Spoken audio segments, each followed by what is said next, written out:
Now, away from Kenya, Mali's President Ibrahim Boubacar Keïta says the authorities are now prepared to talk with jihadist groups in the hope of ending the insurgency in the country. The army has suffered increasing losses in recent months at the hands of Islamist fighters who have also stepped up attacks on soldiers and civilians in neighboring countries in the Sahel region, especially Burkina Faso. Mr. Keïta says the escalating bloodshed in Mali's central and northern regions has prompted a rethink in Bamako. However, he did not say what was being done to talk to the Islamist groups. In neighboring Burkina Faso, hundreds of thousands of citizens continue to flee violence committed by armed groups.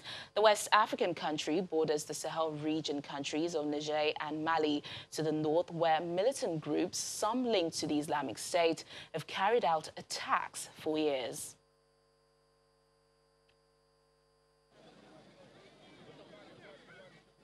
About 600,000 people have become internally displaced, having fled the northern and eastern regions of Burkina Faso to neighboring provinces following violence in recent weeks. Their hosts, who are fellow citizens, face poverty, strained health services, inadequate schools, and food stock. An unidentified group of men recently killed 20 civilians in an attack on Lamdamul village in the northern province of Seno.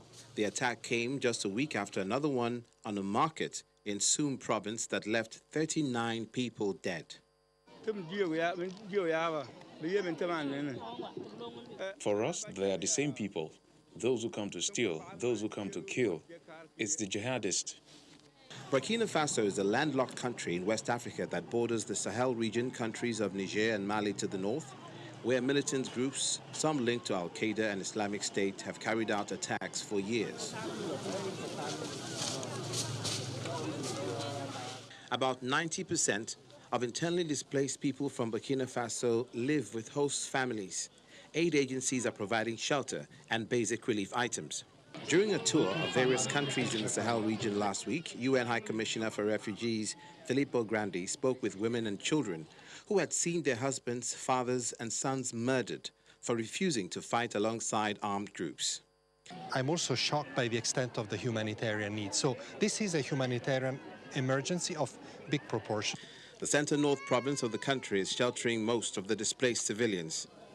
The humanitarian efforts remain hampered by growing security threats from armed groups, making it difficult for aid groups to reach those in need, including thousands of Malian refugees who've been hosted in Burkina Faso since 2012.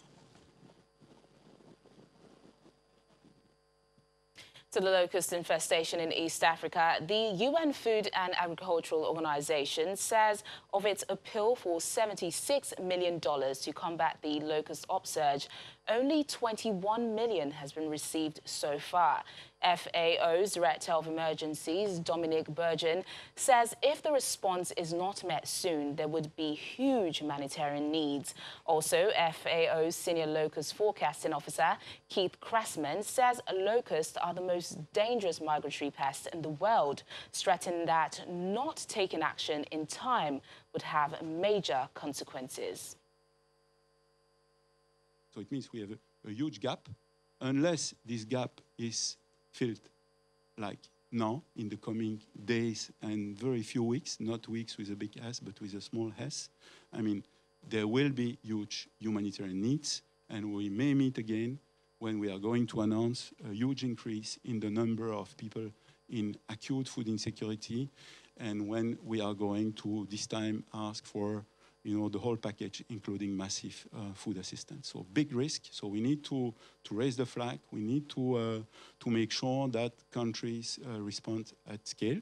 Just think of a swarm that covers Manhattan from the south up to the north.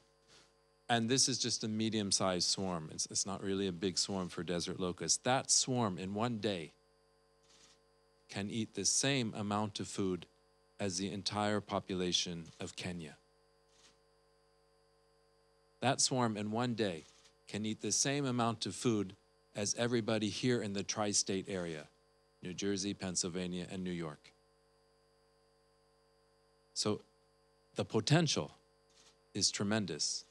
that we should not underestimate by any means. See the interrelations between the desert locust and nature.